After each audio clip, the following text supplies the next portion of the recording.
Thank you, Dave. And I was remembering the El Vaquero lunch. I think he was the first person I told that I got the TEDx license in Columbus. And then Ted told me that was nice that I wanted to do the TEDx event here, but I had to do it with someone who'd been to TED. That wasn't me. And then I reached out to Kramer, who graciously agreed to be my partner, and that was almost 10 years ago. So for those of you who followed her career and mine, we've never worked professionally together, but we've been lockstep in doing TEDx. A little plug, it is the 10th year on November 16th at the Rife Center. I encourage you to mark the calendar. For those 95% of you that haven't been, we have an amazing lineup of speakers. So, sell me the teddy bear, not the stuffing. Let me start with this story. In this room, about 2 months ago, I was interviewed at Startup Grind. Anyone here? One of you. Hopefully it won't be repeating. You're good to come back. The next day, I was headed up to Dearborn to work with the global data and analytics team at Ford. We had been working with them for the previous 4 or 5 weeks, in getting ready for their first global, really big conference. They'd started to assemble their new team. They'd had pieces and parts of analytics throughout the whole enterprise. And a guy named Paul Ballou, anybody know who Paul is besides Yem? Used to be at Nationwide, went to Dun & Bradstreet, and is now running this team of 1,000 people. We were hired to help him and his team prepare their talks for this big conference. And the last speaker, her name was Tracy, told a story on stage about how she tried in her consulting years to sell somebody some insights. And she did not such a good job.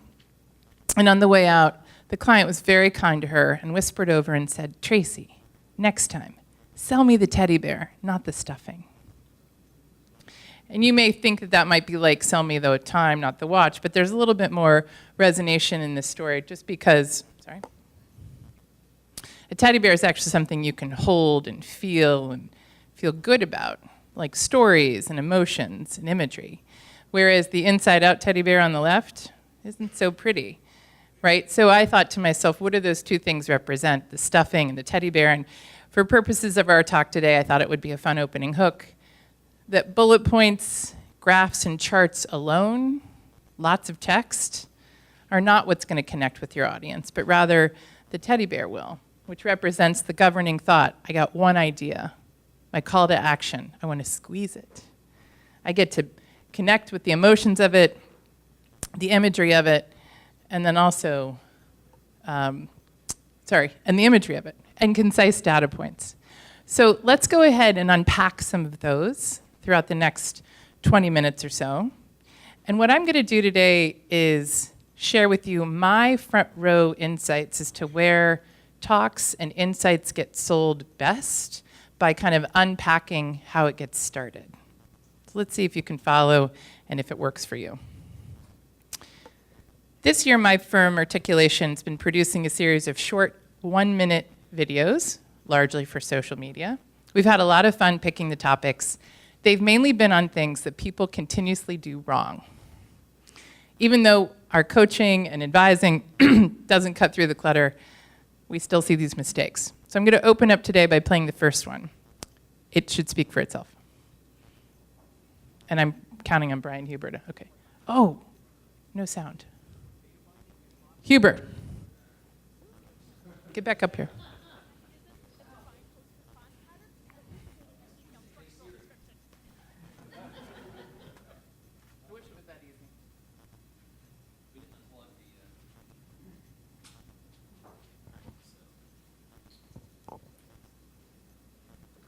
It worked earlier, I promise.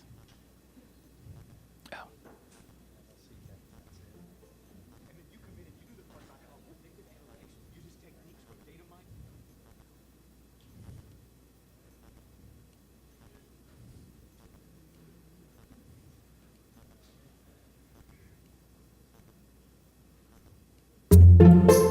And then you come in and you do the part about how predictive analytics uses techniques from data mining and modeling to machine learning. And you do the part about identifying virulence mechanisms that define host response patterns to elucidating a detailed structural description. Ah, the echo chamber. Is there any other place you scientists would rather hang out? There's an implied part of being a speaker. It implies that someone else is the listener. You know, them. If your goal was to remind us that you went to Caltech or MIT, then kudos, you already proved you're smart. But if your goal was to explain your research, get people excited, raise your profile, or increase your funding, then you might want to spend a couple of extra hours translating. Go science! Just gets you warmed up. In every single coaching session, in every single training session, we start with essentially a group of things: your role, the audience, and the context. So that'll be my first point. So let's start first with your role. I think everyone's a storyteller, but what role you play in telling that story can make a big difference in how the story lands with your audience. So I want you to take a look, and I'm sorry the resolution isn't so great with the lights on, but we can't turn the lights off because of the video. So you can see here, I have three images. On the left, we have Diana, we have Luke Skywalker, we have T'Challa. Is that right? T'Challa. Thank you, sorry. T'Challa. I was practicing that earlier, T'Challa. Thank you. Who are these heroes with in these pictures? They're mentors. They're guides. What happens to these guides in these movies? They all die. Yeah, sorry. I'm not suggesting that you're going to die if you think of yourself as a guide. But I love the metaphor that your audience, anytime you speak, whether it's 3 people or 30 people, they're the hero. They're trying to overcome some obstacle, which is their villain, and you, as the speaker, are the guide. What happens when you put yourself as the hero in delivering that story? Anyone? A little interactivity here. If you don't make the audience the central character of the story, they feel a little left out. So when you're the guide, it's a matter of making them feel as if this is about them, not about you. I came across this particularly poignantly in 2010, my first experience really coaching TED speakers. In 2009, we sort of pretended to. I didn't really know what I was doing. And there was somebody that got up on stage and told this huge story and gave all these examples of where essentially audience members had failed. He was pointing out examples around his industry about where people had failed, and he was coming in to save the day with his idea. And Kramer and I looked at him and said, that's not gonna fly, right? Because in this case, we wanted his idea to be the hero. We wanted that to be the overcoming part. And he did tweak his talk a little bit, but it still didn't make the mark. As early as 2 weeks ago, I was on the phone with I don't use names, by the way, but I will use behaviors, and I will give general roles. The head of data and insights for a large consulting firm. And he had been assigned to work with me because he was having a hard time getting the C-suite to understand what he was talking about. You guys don't have anybody like that in your organizations, right? And so we're on the phone, we're just getting warmed up, and I asked him, does he identify with any heroes and guides? We both, the night before, had seen Mission Impossible, so I was able to draw him into the Ethan role, making his audience Ethan. And I said, who are you meeting with this week? And he said, well, we're meeting with Best Buy. So who do you think Best Buy's villain is? Oh, come on, people. Amazon, right. So we have your audience, Best Buy, they're your hero. Amazon is the villain. You, as the consultant, are the guide. He sends me his deck, the first 10 pages, long narratives. He's the hero. It isn't until page 11 when they actually say, what's your business problem? and how can we solve it? Now, there's always a issue there of how do we present ourselves and make sure that people understand our capabilities, right, as we're pitching. But in this case, the client was nowhere in his story. We've got to always make sure that they're the centerpiece, just as I'm trying to do today. So the first part is your role as a storyteller, and your second is who's your audience and what do they care about, especially in building context. Let's watch another quick video. Which means a 4% increase in revenue would qualify at least an additional 16% of expenditure as incidental. So actually, numerically, we're looking at an overall shift of 29.5 to 31.6% annually. 29.5% annually? I have literally no idea why I should care. Sorry, I have a magical remote. Anywho, could you tell me why I should give a damn? Why you should give a damn about us basically doubling our profits? Wait, that's what you were saying? Sure. Then say it. Somewhere in that god-awful paragraph you said that, right? The part about making more money? Well, Forget it. Y'all, we're going to double our profits, and we have the numbers to prove it. Ta-da!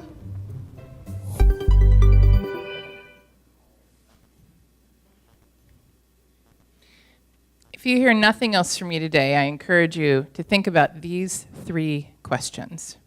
I would say that these are the questions that trip up our clients more than anything, and this is where people understand that we're really playing a game of mental gymnastics. This deck will be available on the Web Analytics Wednesday blog, hopefully by tonight. So you don't have to take notes, but I just want you to think about these. The first is, as a speaker, what question are you answering? And not for yourself, for the audience. What's the question on your mind? Not yours. The second is, and this one trips people up, what's at stake for the audience if they don't hear your message? What's at stake for the audience, not what's at stake for you? And then lastly, what do you want them to do with your message? I'll always say, so you guys are going to leave here today and hopefully do something, right?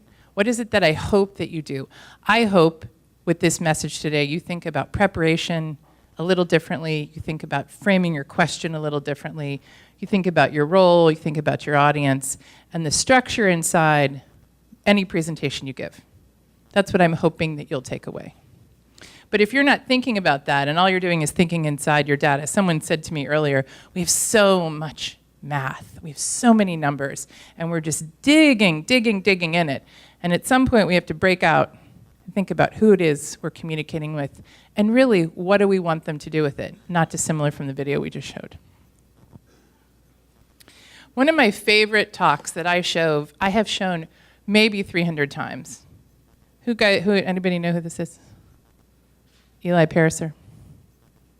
He founded MoveOn.org, founded Upworthy, very instrumental in Obama's first campaign. He gave a talk, you'll see here, it's 2011. He was one of the first people that actually sort of revealed the algorithms that we now see every day in Facebook and Google around limiting the information you see based on what you're interested in, not maybe what you need to see. Eli had an audience at TED that year that didn't understand why they cared, why they should care. So he had to spend the first few minutes of his talk establishing it. I have a list of the videos at the end. We're not going to have time to watch them today, but these are part of your homework. Go back and watch them and see how these folks use these strategies really well. Eli is also a master of great metaphor. So he actually probably had more access to algorithmic information and data than a lot of people, and he used none of it. He visualized it, he told story and metaphor to make it come alive. So I encourage you to take a look at that. So we've talked about context and audience and what they care about. Now let's talk about the one idea. The hardest part for people in at least preparing a TED Talk, and not all of you are ever going to do that, but you should think about this when you go into any presentation, is what's that one idea you want them to remember? When TED was founded, Richard Saul Warman gave people 2 or 3 basic rules. The first was you can only talk about one idea. The second was you only have 18 minutes to do it. And the third was, get get off the stage and we're not going to ask any questions. We're just going to let you speak, and we'll talk about that a little bit later. So your governing idea is kind of like this. Let's say you've got all this data that you want to share with your clients, your colleagues. It's kind of like a gallery, lots of pieces of artwork. But I would say to you, you can only bring one. Deciding what that one is so very hard. Most people will say, but I have 2 or 3 different ideas. And I'll say, well, then you might have 2 or 3 different talks, especially in the world of short talks. We only want to hear one key idea. In 2015, we did a special version of TEDx called TEDx Columbus Women. And a woman by the name of Casey Brown. Does anyone know Casey? Casey Brown, you'll want to know about her after you watch this. Gave a talk and nailed the governing idea stronger than anyone we've ever coached. And you'll hear it at the very beginning of her talk. And then I'll tell you what happened in this talk after I stop. And I'm not going to play the whole thing, but let's just watch.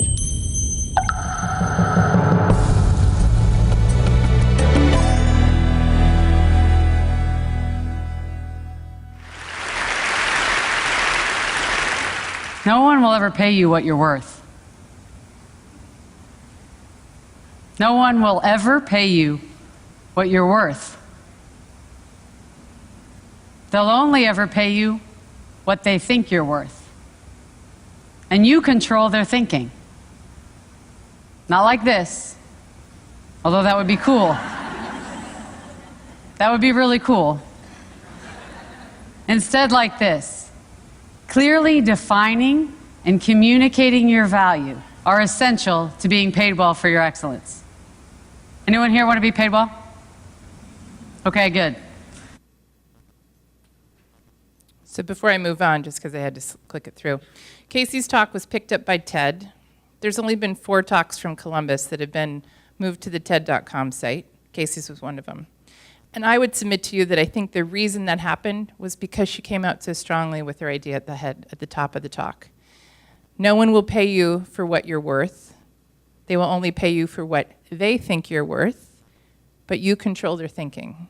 After 3 years, I can still repeat that idea.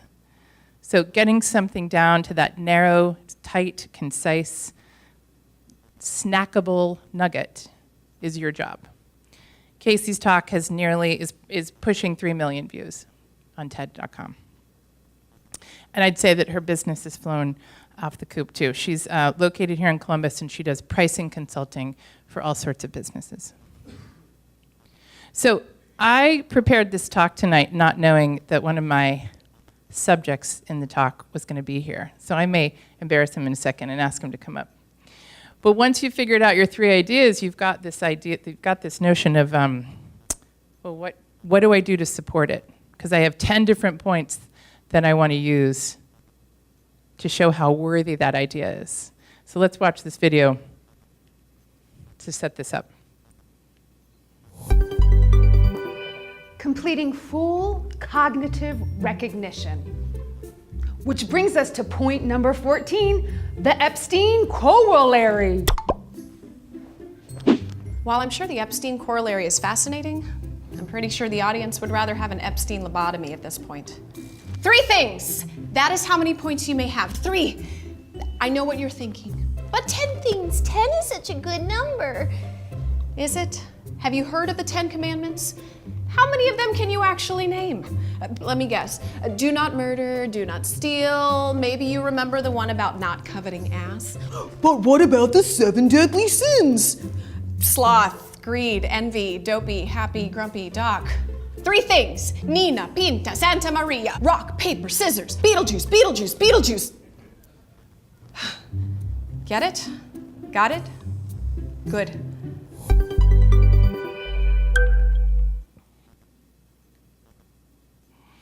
So you've got this beautiful idea, but there's all these paints that made it up.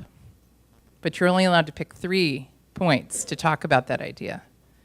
So we put the people through a very rigorous exercise of grouping.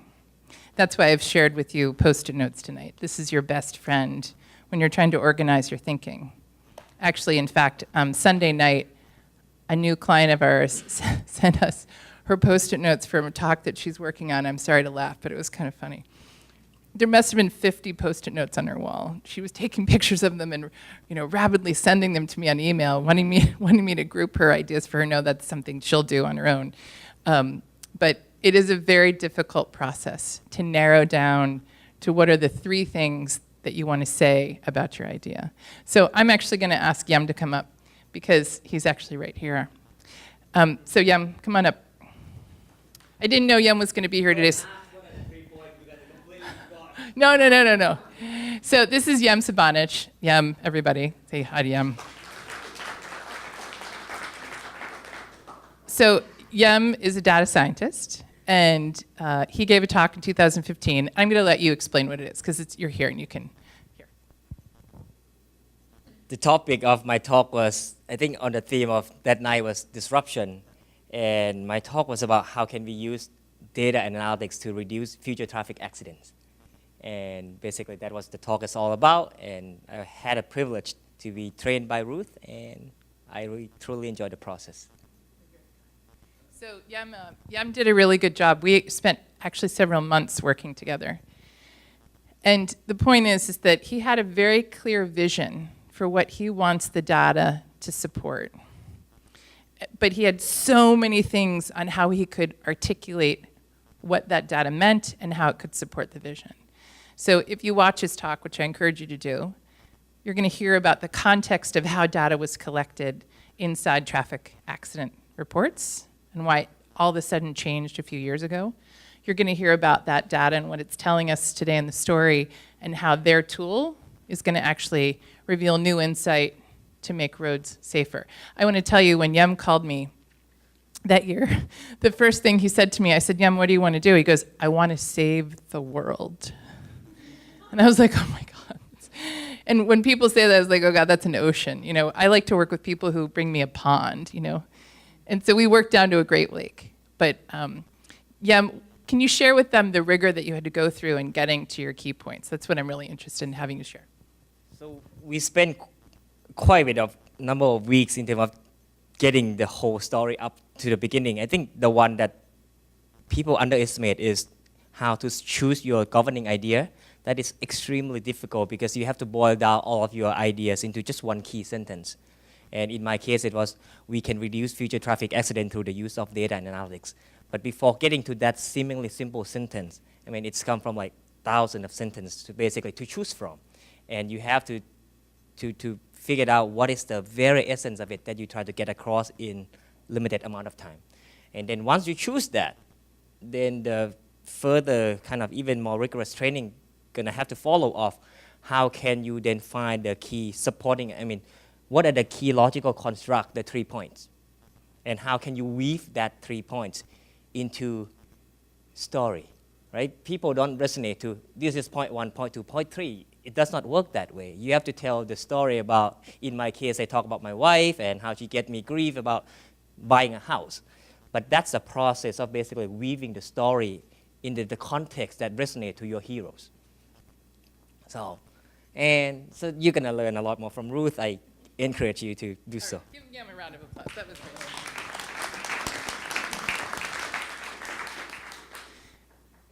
Yem was one of my best students too, so you can tell he worked hard. I'll just make a sub-point about the 3 points. When you watch Yem's talk, you won't hear him say this is point 1, point 2, and point 3, but you'll hear concision, and you'll see, and it'll be easy for you to follow where he's going, because he makes it very clear where he's taking you. I like to say, if I got you in a car outside and I started driving you somewhere and I didn't tell you where, how long would your anxiety take to kick in? And you ask me, where are you taking me? That's not dissimilar from what speakers do when they weave a story and tell you where they're taking you at the very end. We like to say that we want to know that Cinderella got her glass slipper and her Prince Charming in the first minute, right? The subtext to this is we work with a lot of people who are doing very complex science, not dissimilar from probably some of the things you're doing. And I just threw this example in here because we talk a lot to those scientists that we work with primarily at Ohio State, Nationwide Children's, Battelle, and other places about laddering the complex idea. And I've left this copy up here because it's actually a little bit I pulled for the video, but you can see the alpha hemolytic streptococci modify and interact with host glycogens and how these interactions contribute to pathogenicity. Anyone know how to say that? Pathogenicity. Yeah, you got that, right? Inside Sam's talk, she's a researcher at Children's, we taught her how to ladder in what she's finding in her genetic research. And she uses animations and breaks it down step by step to do so. It's very complex, but the way she does it, you actually can follow. And we use this as a good example to other scientists to say, it's possible to break that down for the other audience, for audiences not in your lab. And we're very careful to also tell people, we're not asking you to dummy down your science. We're asking you to ladder it. I need to walk through those steps to be able to understand your big idea. She has 3 points inside her talk too. They're just a little more difficult to see because she's talking about such difficult things. And then my last point that I felt like I really needed to slide in here was about slides. And we're not slide designers. We don't do data visualization. We work with a lot of people who are. But let's go ahead and watch the last video. And that's when marketing developed our acronym CORPORATERESPONSIBILITY.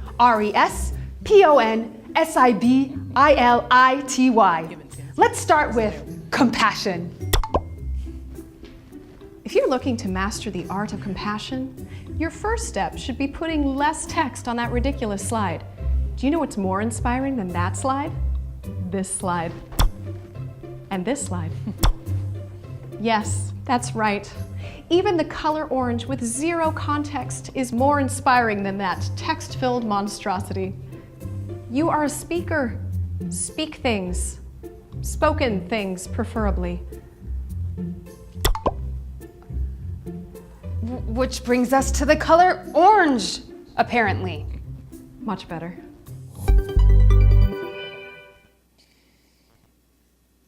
One of the speakers we hosted last year, or coached last year, is a guy named John Horak.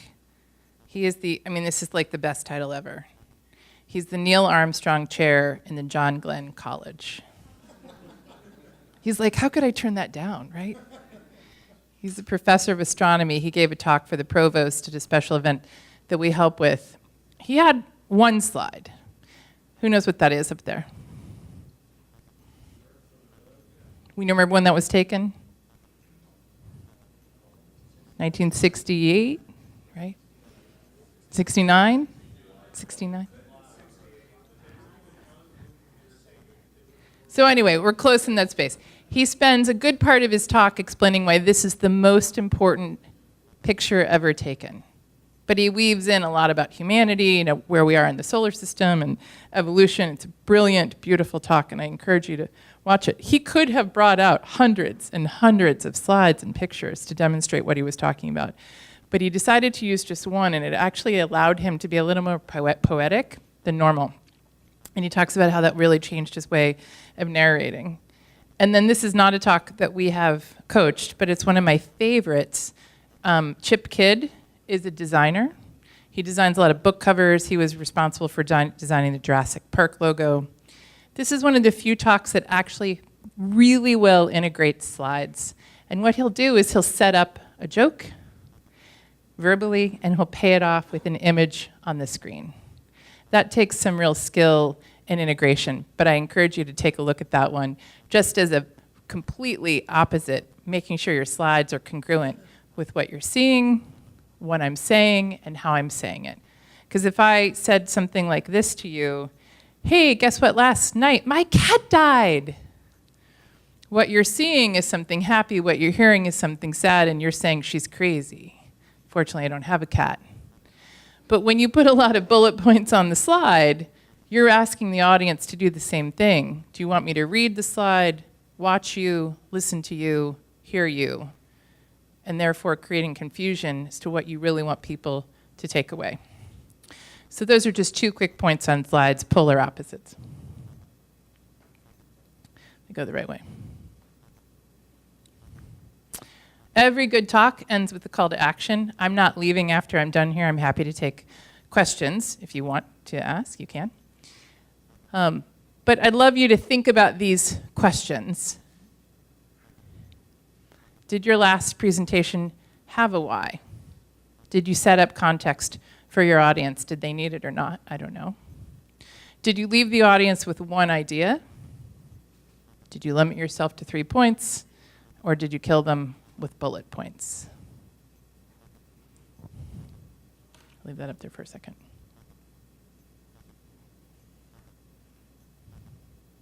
These are the videos in the presentation. On the left, they'll be a part of the deck. That's my email address. I have cards. I really love to answer questions and make it interactive. So that's why I'm going to stop here and make this about you. And I think that we decided what we're going to do is I'm going to Yeah. Right. So I'm going to repeat the question when it comes so it shows up on the video so we don't have to run around with the microphone. So thank you very much for your attention. Hopefully that answers a few of your questions and we get some more going. So, yes. Oh, thank you. Michael. So it sounds like you work with a lot of people who are open to your coaching. My question would be, asking this from personal background, I believe everything you say. And I have generally found that the people who need this advice the most are adamantly opposed to most of the techniques you talk about. How do you deal with someone, maybe you're brought in and they say, and they don't really want to change other people? How do you approach them to try to get change in how they do their presentation? We've had our fair share of reluctant clients. So there's a few stories I'll share. Sorry, thank you for reminding me. The question was, how do you deal with a reluctant speaker who really needs the work but doesn't want to have coaching? So there's a few ways that we've solved for it, and then I'll tell you a few tragic stories. Because everyone loves a good tragedy, right? The talks that largely we're coaching for are very short. And most people have not given a talk in 10 minutes or 12 minutes. And so their sponsor, who's usually our client, who's organizing them, will make the case that you can't go on stage unless you get coaching. So that's the first. That's one way we overcome it, because they're paying us to coach this person for their event, and they're responsible for the quality of that event. So we get buy-in there. We show them videos of previous speakers, and they start to get it. Oh, I haven't given a talk without notes, without podium, in 10 minutes to donors in this kind of audience, right? So, we're dripping to them examples. Interestingly enough, last week, a secretary emailed our client, somebody at Ohio State, and said, Dr. So-and-so is not going to go through this coaching. This is too much time. He has given hundreds of presentations. This 4 hours of coaching is, you could just hear her in the email, just screaming. And I looked at the email and I said, that's very interesting how she feels, but I'd like to hear how he feels. And so we went ahead and got a first call with him and my coach, Megan. I said, do your best on the call to evaluate. And he couldn't have been happier to have the coaching. So we've also learned sort of the gatekeepers and folks, my person doesn't need this coaching. They're really good. So we've started to distinguish there. The 2 or 3 tragedy stories last year, so we're hired by TEDx Chicago, which is a parallel event to ours, and they didn't have a speaker coaching team. And we had a very important person get on the phone, very important. And the first call, he said, don't you know who I am? And Megan's like, I forgot to Google you before the call, but sure, who are you, right? Note to self, never do that again. And I get paid $50,000 to speak. I don't need your coaching. And so we said, okay, how can we support you? And he said, you can ask the organizers, our clients, for more time. And I said, well, that's not something we'll do, because there's a whole lineup of speakers. They have 15 speakers, and each person has a specific amount of time. And if I gave you 10 more minutes and someone else 10 more minutes, then that event is going to go over an hour and a half, and that's not going to work. I said, so you can ask him, but I'm not going to ask him. I said, so that's not something I can help you with. So we went round and round on that a little bit. He ignored their direction. He ignored our direction. He stood up on stage and he gave an 18-and-a-half-minute talk when he was given 10 minutes. After the event, they sent him the footage and said, we're thrilled for you to find 8.5 minutes to cut if you want your talk to go live. I had to do that in 2012 to a speaker who went 13 minutes over. She got in that side of her brain where she just was emotionally so charged. And she came off stage and I said, Doctor, you know, we're gonna have to cut a few minutes from your talk. And she said, oh my God, I went over.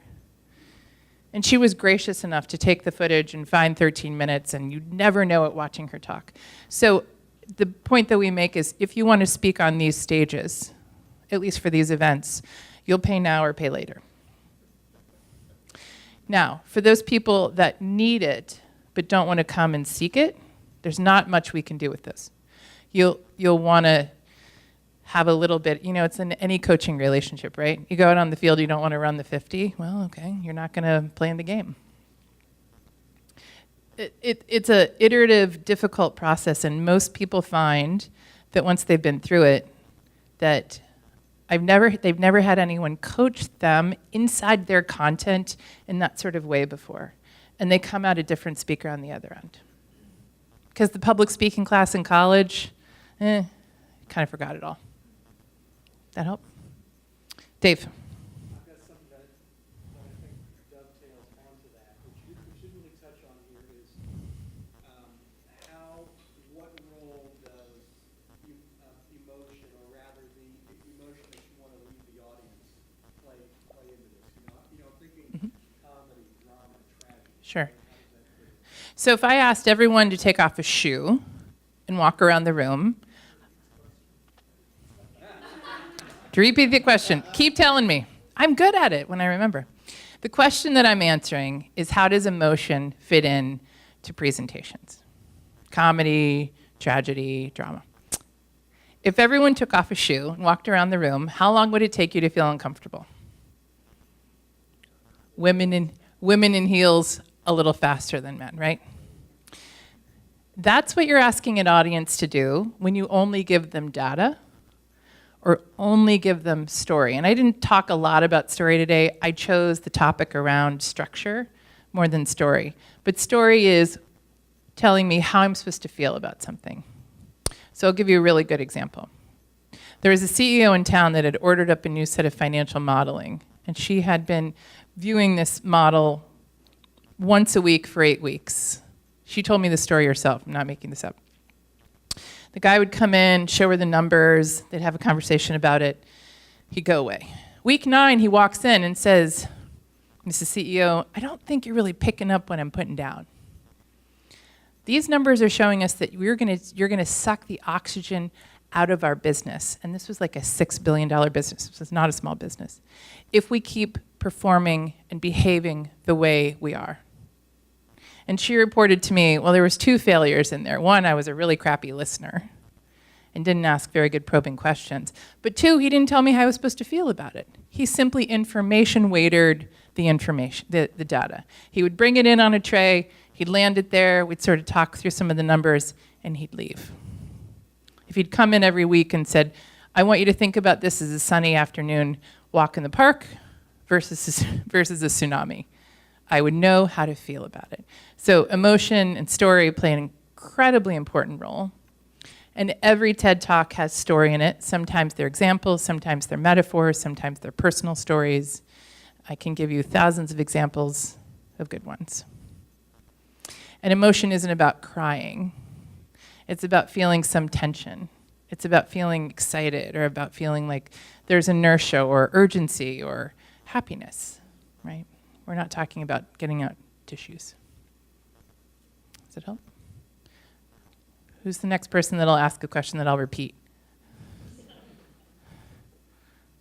Yes.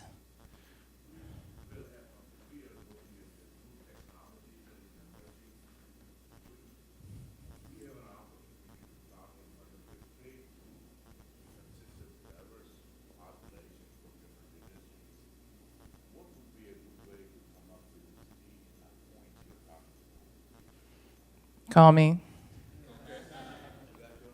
Yeah. How do you come up with the 3 points when you're talking to a diverse audience? That's your question. I think your bigger question is, how do you come up with your governing idea first? And really, it's going to start with what we talked about. What is the audience? What's the common denominator? What do they care about?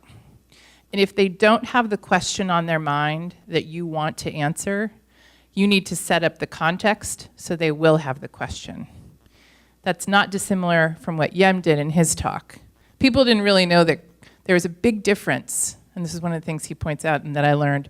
There's a big difference between fatality reporting and crash data reporting. And the fatality reporting, what's the percentage? It's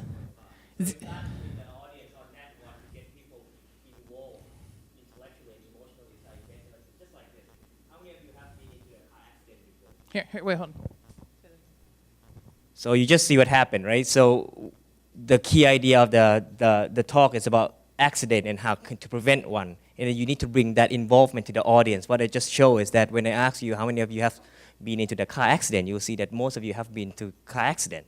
But then the statistic that are available on the newspaper or by the federal agency is about fatal crash, which is 0.5%, which is completely irrelevant to our daily life. So those are the kind of how to make key points. Because if you were in a fatal crash accident, you wouldn't be here today, right? So back to your point, the audience didn't know that they should care about that. So he spent a little time building context. So when you have a diverse audience, some of them are going to care, some of them don't know, some of them may know something, right? Kind of do your archetypes inside who's in the audience. And you've got to bring some level setting to them in the first part of your talk with why they should care and building context. Part of that also is setting up your villain and what your talk is going to be addressing, setting some tension. Always contra and conflict are much better than saying, here's my idea. So if we flipped it a little bit and said, my idea is the hero against this villain, and I don't really care about the villain, then I won't care about the idea, right? If the idea I want to talk to you about is how we can organize chairs better so they don't make as much noise, who cares? But the more tension and conflict there is in what that is that you're addressing and that they can connect with it, the more likely they're going to listen to you and what you have to say in terms of your solution. Does that help? Welcome. Yes, Tim.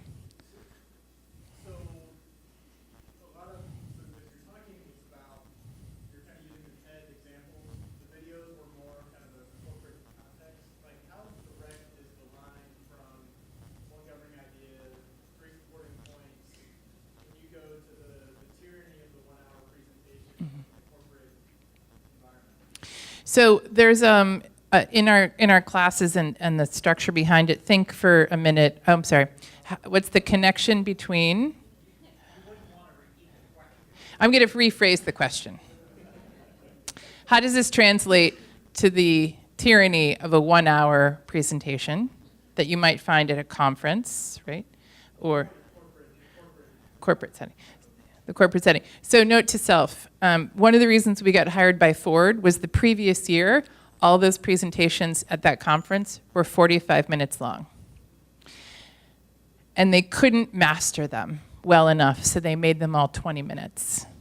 And people could then master them. So part of that is teaching corporations that shorter talks are more resonating and connecting and gave people a lot more time to have conversation, which is what they wanted. So let's say you're still invited to give the 1-hour talk. I want you for a second to think about a family tree, okay? And at the top, I probably did this on the phone with you. On the top is your grandparent. Your grandparent had 3 children, and the 3 children had 3 children each. Yem's talk actually follows this structure. His 3 points each have 3 points. So there's 9 grandchildren, 3 children, and 1 kind of matriarch.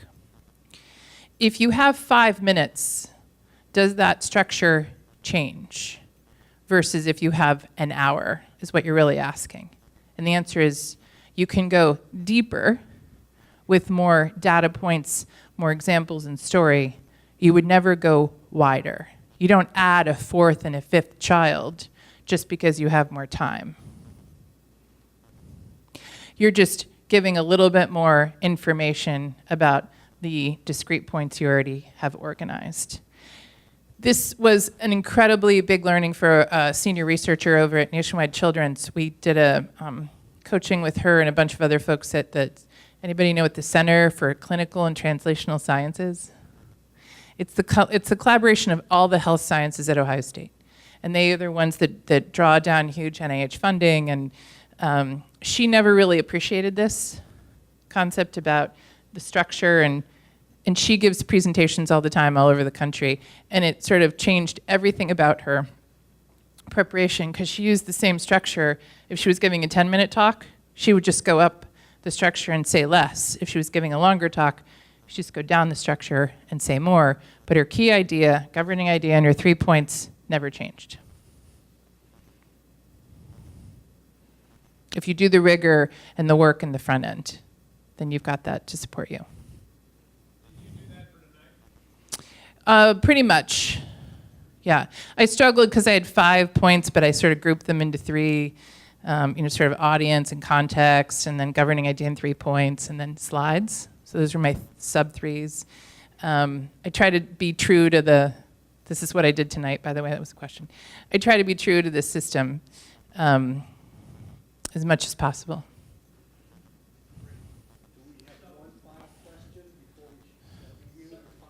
Yes, final question. So, where on Amazon do I find that remote that makes people pause? Or Just no, it is actually a remote. I bought it on Amazon. Yes, it's like $9. Just type in ginormous remote or whatever. Where did I find the remote is the question. Now, the funny part is that there's like an $80 add-on if you want somebody to help you program it. I was fascinated by this. Of course, I didn't buy it, but I have it at my house if anybody ever wants to buy it. I have not programmed it yet, but I should, because we are that family that always loses the remote. So I think that was it. Thank you very much for your attention. Hopefully you enjoyed that.